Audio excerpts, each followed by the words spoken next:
It's another episode of The Hub on Vital MX, another time to reflect on motocross news from around the world, and this week we'll start in the United States as Chase Sexton returns to Pro Motocross this weekend. Yes, for the first time since Fox Raceway, we will have the number one on track in 450 MX. He's been back on the bike for a little while now, a couple of weeks.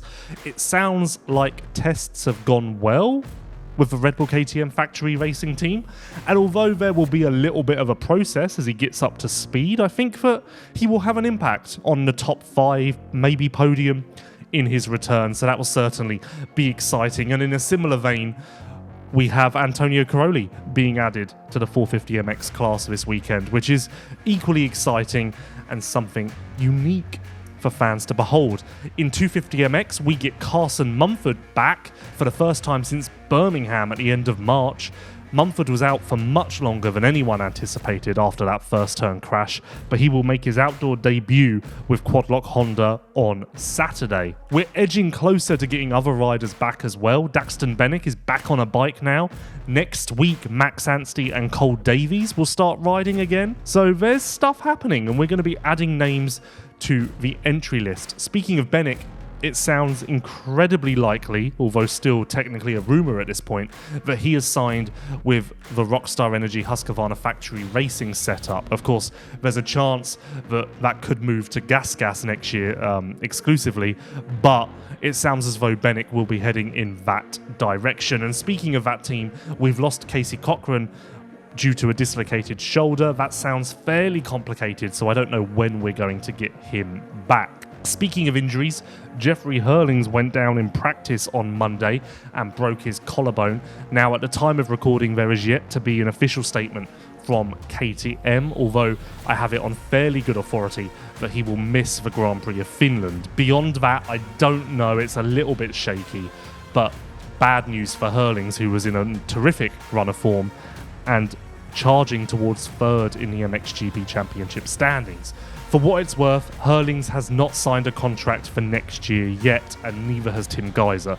Those two riders really causing a bit of hold-up in the MXGP paddock. A lot of riders starting to get incredibly frustrated. Speaking of the MXGP paddock, I published a rumour earlier this week that Tom Vial had interest from Honda HRC to return to MXGP. It's my understanding that that isn't signed yet, but the offer does certainly exist. It's on the table, and I believe, in my humble opinion, that Vial is heading in that direction. But I just wanted to clear that up because some media outlets, some journalists ran a bit rampant with the tweet that I put out and stamped it as the most confirmed deal in the world.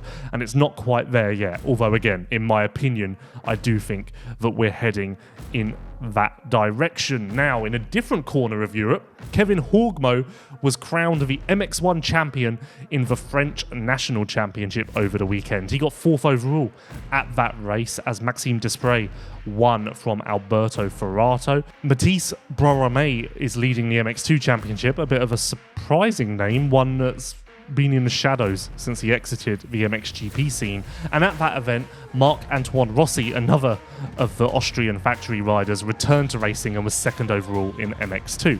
So I think we're going to get Rossi back in action in Finland, all being well. Or maybe they just wait until Lockett. There is no MXGP this weekend, but what there is the Junior World Championship in France. That's, of course, a very international event.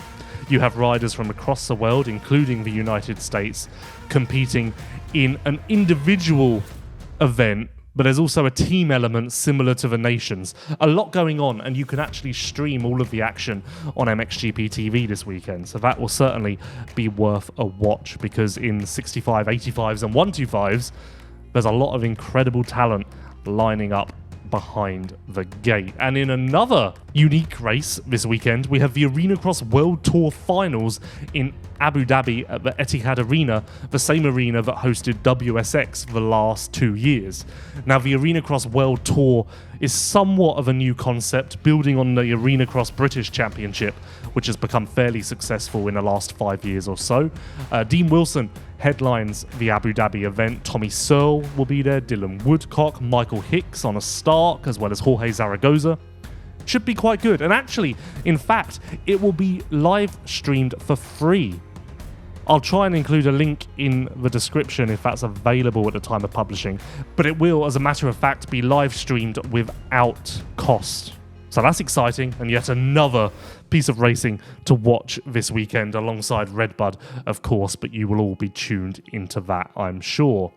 What else to tackle from this week? I guess the only point that we've left out is that Hunter and Jet Lawrence have been confirmed for the AUS-X Open once again. Of course, not much of a surprise. The Lawrences are very involved in that event. But it sounds as though they could be joined by an all-star cast. Of course, last year Cooper Webb was there.